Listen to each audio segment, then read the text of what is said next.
Hello friends, இன்னைக்கு நம்ம செய்ய போறது சோயா சங்க் கபாப். வாங்க எப்படி செய்யறதுன்னு பார்க்கலாம். Welcome back to our channel without boring சமையல். ஒரு பாத்திரத்துல தண்ணி சேர்த்து நல்லா சூடு பண்ணியிருக்கேன். அந்த தண்ணியில ஒரு கப் சோயா சங்க்ஸை சேர்த்து ஒரு 3 நிமிஷம் நல்லா கொதிக்க விட்டுட்டு ஆஃப் பண்ணிடலாம். இந்த தண்ணியெல்லாம் நல்லா புழிஞ்சு ஒரு மிக்ஸி ஜாரில் சேர்த்துக்கலாம். பாருங்க, இந்த மாதிரி எல்லா சோயாவும் சேர்த்துட்டு இதோட 2 பீஸ் இஞ்சி, 3 பச்சை மிளகாய், 4 பூண்டு, ஒரு அரை பெரிய வெங்காயம்,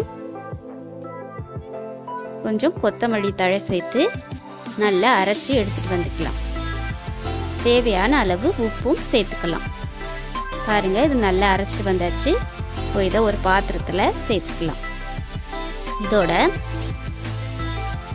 ஒரு சின்ன கப்பில் 1 கப் கடலை மாவு, 1 கப் மைதா மாவு, 2 ஸ்பூன் அரிசி மாவு, 2 ஸ்பூன் கார்ன்ஃப்ளவர், 1 ஸ்பூன் மஞ்சள் தூள், 1 ஸ்பூன் கரம் மசாலா தூள், 1 ஸ்பூன் மிளகாய் தூள், 1 ஸ்பூன் மல்லித்தூள் சேர்த்து நல்லா மிக்ஸ் பண்ணி விட்டுக்கலாம். இதில் தண்ணி எதுவும் சேர்க்க தேவையில்லை. அந்த தண்ணியே போதுமானதாக இருக்கும்.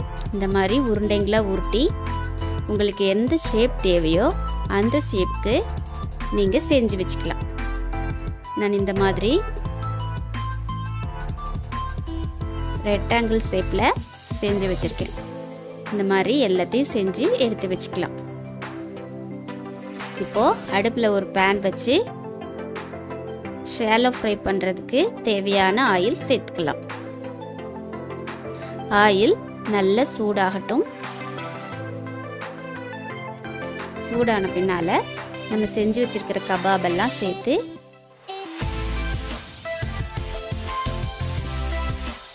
பொரிய விட்டுக்கலாம்.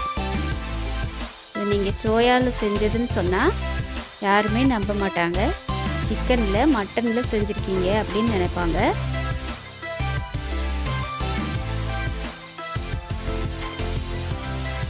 சின்னவங்கள்லேருந்து பெரியவங்க வரைக்கும் ரொம்ப விரும்பி சாப்பிடுவாங்க.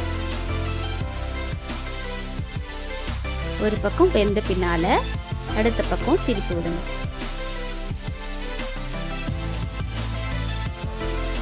நல்ல கிறிஸ்பி ஆகட்டும். 2 பக்கமும் திருப்பி விட்டு நல்லா வேக விடலாம். இது செய்யறதுக்கும் ரொம்ப ஈஸி, ரொம்ப டேஸ்டாகவும் இருக்கும். இது ஈவினிங் ஸ்நாக்ஸாகவும் செஞ்சு கொடுக்கலாம்.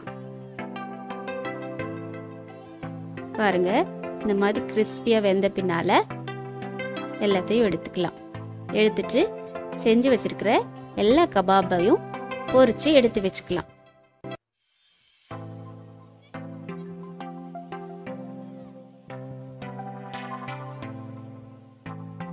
அவ்வளோதாங்க, நம்மளோட அருமையான சுவையில் சோயா கபாப் ரெடி. இந்த டிஷ்ஷை நீங்களும் ரசித்து சமைங்க, ருசித்து சாப்பிடுங்க.